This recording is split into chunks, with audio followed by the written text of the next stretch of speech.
Hello viewers, আসসালামু আলাইকুম।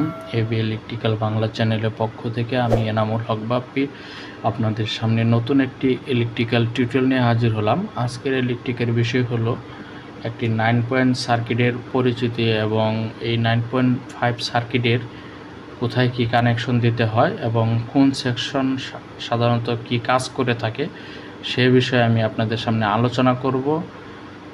চলুন দেরি না করে শুরু করা যাক। প্রথমত এই সার্কিটটির নাম দেওয়া হয়েছে 9.5।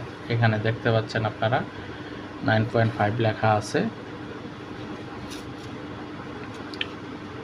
আমরা সাধারণত আইপিএস সার্কিট তৈরি করে থাকি। দেখতে পাচ্ছেন আমি আজকে আপনাদেরকে এই ব্লাইন্ড টিসিপি দিয়েই আপনাদেরকে বোঝানোর চেষ্টা করব। আমার যতটুকু জানি এবং বুঝি ততটুকু আপনাদেরকে বোঝানোর চেষ্টা করব।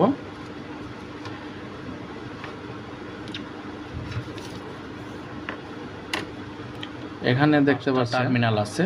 প্রথম যে টার্মিনালটি দেখতে পাচ্ছেন সেই টার্মিনালটি হলো আউট লেখা আছে। এটা হলো আমাদের যে আইপিএস এর ব্যাক সাইডে যে সকেট থাকে সেই সকেটে আউটপুট যে এল টার্মিনালটি থাকে সেই এল টার্মিনালটি আমাদের এই আউটে এসে সংযোগ হবে। এর পরবর্তীতে যে পিনটি দেখতে পাচ্ছেন সেটি হলো 260 ভোল্ট। এই 260 ভোল্ট হলো আমাদের আইপিএস এর যে ট্রান্সফরমার ব্যবহার করি সেই ট্রান্সফরমারের যে সর্বশেষ যে টার্মিনালটি বা আউটপুট যে টার্মিনাল সেই আউটপুট টার্মিনালটি এখানে সংযোগ হবে।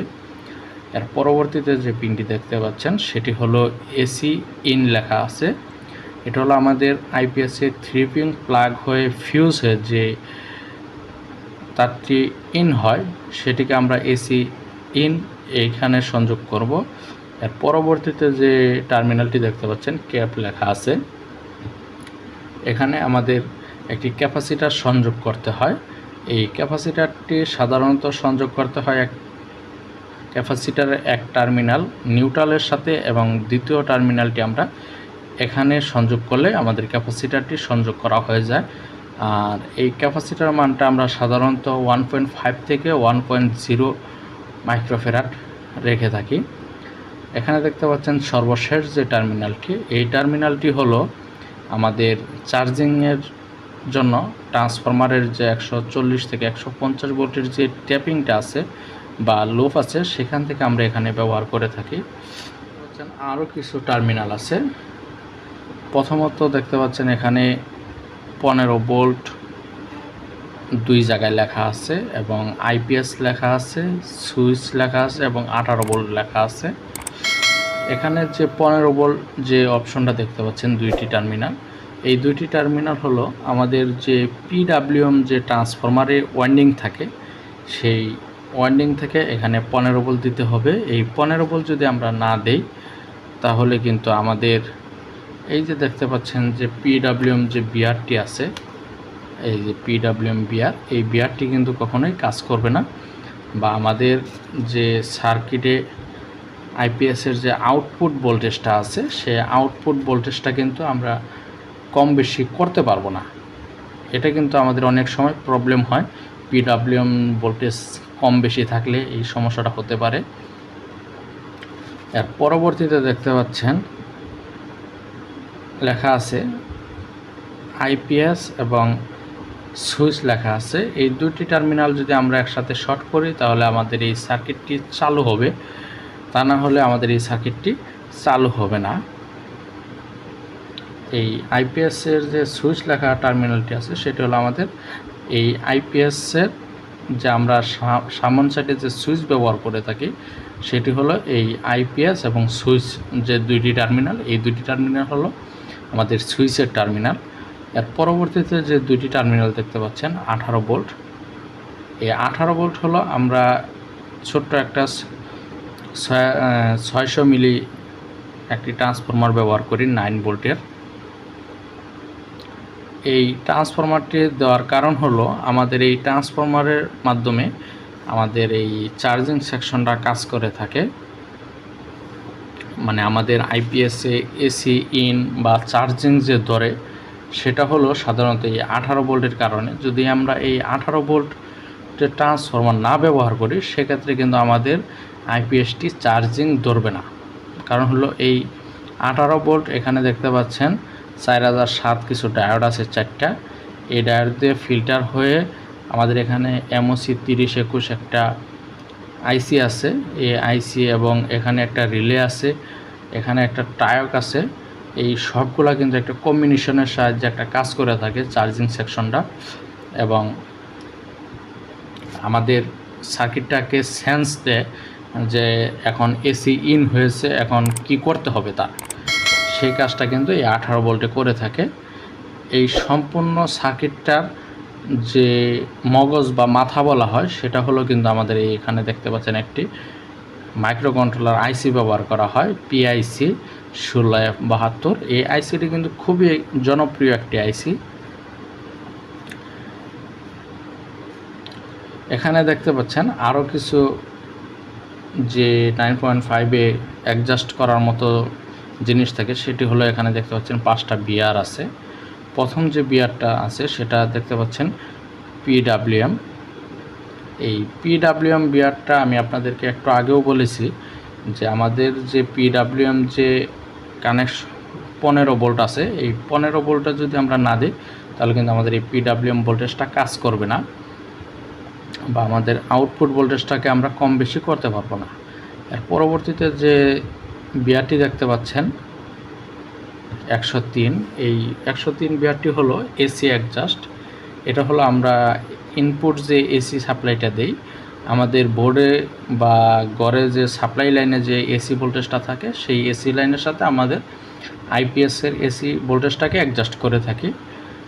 তার পরবর্তীতে যে বিয়ারটি দেখতে পাচ্ছেন 504, এখানে লেখা আছে ওএল মানে হলো ওভারলোড।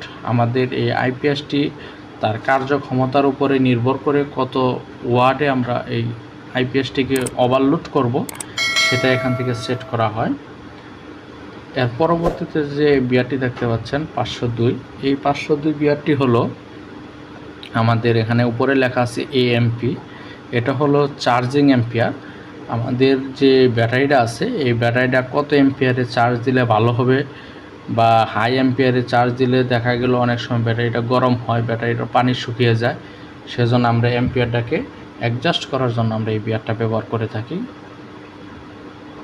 এর পরবর্তীতে দেখতে পাচ্ছেন আরেকটি বিয়ার আছে 103, এই বিয়ারটির পাশে লেখা আছে ডিসি অ্যাডজাস্ট। যদি আপনারা কখনো আইপিএস সার্কিটটি রানিং করেন দেখবেন অনেক সময় আইপিএসটির লো ব্যাটারি ট্রিপ চলে আসে, কিন্তু ব্যাটারি 12 ভোল্ট ঠিক আছে, তারপরেও দেখবেন যে আইপিএসটি ট্রিপ করতেছে। সেক্ষেত্রে আমরা কি করব? সেক্ষেত্রে আমরা এই ব্যাটারি ভোল্টেজটা মিটার দিয়ে মেপে আমরা এই আইপিএসের ডিসপ্লে ভোল্টেজের সাথে এই ভেরিয়েবল দিয়ে ঘুরে অ্যাডজাস্ট করে নেব। তখন দেখবেন যে আপনাদের আইপিএসের লো ব্যাটারির যে ট্রিপটা আসে সেটা আর আসবে না। এখানে দেখতে পাচ্ছেন দুইটা রেগুলেটর ট্রানজিস্টর ব্যবহার করা হয়েছে, একটা ব্যবহার করা হয়েছে 7812 আর একটা ব্যবহার করা হয়েছে 785। এই 7812টা হলো আমাদের যে এই সার্কিটটা যদি আমরা 24 ভোল্টের কাজে লাগাই সেক্ষেত্রে আমাদের এখানে একটি 7812 আইসি রেগুলেটর ট্রানজিস্টর ব্যবহার করতে হবে। কারণ হলো আমাদের সার্কিটটা হলো 12 ভোল্টে কাজ করে, সেক্ষেত্রে যদি আমরা এখানে 24 ভোল্ট দিই তাহলে আমাদের সার্কিটটা পুরোপুরি ড্যামেজ হয়ে যেতে পারে। সেজন্য আমরা এখানে 7812 যদি রেগুলেটর ট্রানজিস্টরটা ব্যবহার করি সেক্ষেত্রে সে 24 ভোল্ট থেকে 12 ভোল্টে কনভার্ট করে নেবে, আমার সার্কিটটা সুন্দর প্রপারলি কাজ করবে। আর আমাদের মাইক্রো কন্ট্রোলারটি সাধারণত 5 ভোল্টে কাজ করে থাকে, সেজন্য এই 12 ভোল্টটাকে কনভার্ট করে 5 ভোল্ট করার জন্য আমরা এখানে একটি 7805 রেগুলেটর ট্রানজিস্টর ব্যবহার করেছি, শুধু এই আইসিকে পাওয়ার দেওয়ার জন্য। শুধু এই রেগুলেটর 5 ভোল্টের যে রেগুলেটরটি, এই রেগুলেটরটি শুধু এই মাইক্রো কন্ট্রোলার যে 16F72 যে আইসিটি আছে সেই আইসিটিকে শুধু ড্রাইভ করার জন্য এই 5 ভোল্ট ব্যবহার করা হয়েছে।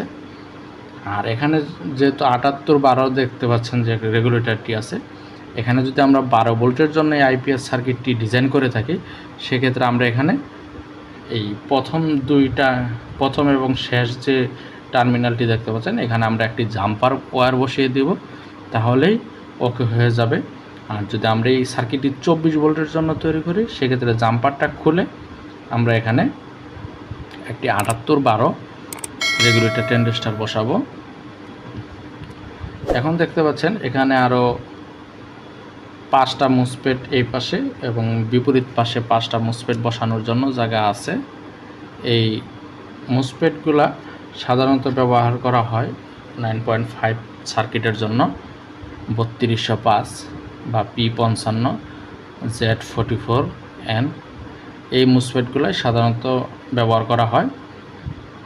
তবে বিশেষ করে 9.5-এর জন্য 3205 খুবই ভালো মানের ইফিসিয়েন্সি পাওয়া যায়, যার কারণে 9.5 আমরা সাধারণত 3205 মুসফেটটাই ব্যবহার করে থাকি। এখানে দেখতে পাচ্ছেন একটি কয়েলের সিম্বল দেওয়া আছে।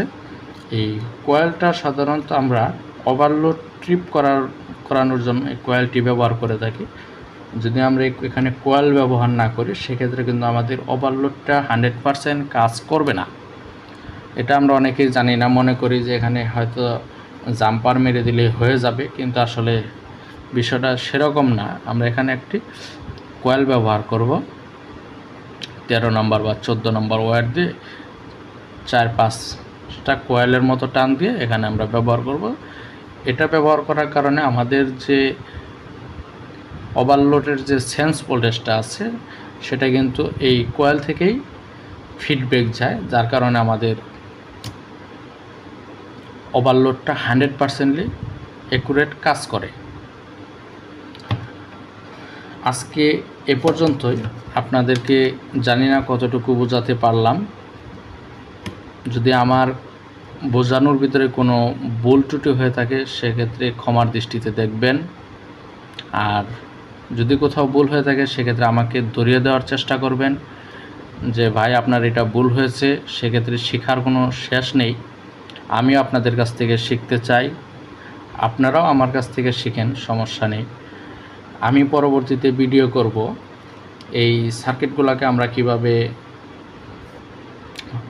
গাঁথাই করি, কিভাবে শুরু করতে হয়, সে বিষয়ে পার্ট বাই পার্ট আপনাদেরকে সার্কিট সম্পর্কে আলোচনা করব এবং কোন পার্টস না থাকলে কি সমস্যা হতে পারে বা কোন পার্টস খারাপ থাকলে কি সমস্যা হতে পারে। অনেক সময় দেখবেন আপনারা অনেক পার্টস থাকে না সার্কিটে, সেগুলো কেন থাকে না বা সেগুলো না দিলে কি হয়, থাকলে কি হবে, সে বিষয়ে আপনাদের সামনে আলোচনা করব বা সার্কিট গেঁথে দেখাবো আপনাদেরকে। আমাদের ভিডিওগুলো যদি ভালো লাগে তাহলে লাইক, কমেন্ট এবং শেয়ার করবেন। আর আমাদের চ্যানেলে নতুন দর্শক হয়ে থাকলে আমাদের চ্যানেলটি সাবস্ক্রাইব করে পাশে থাকা বেল আইকনটি প্রেস করে দিবেন।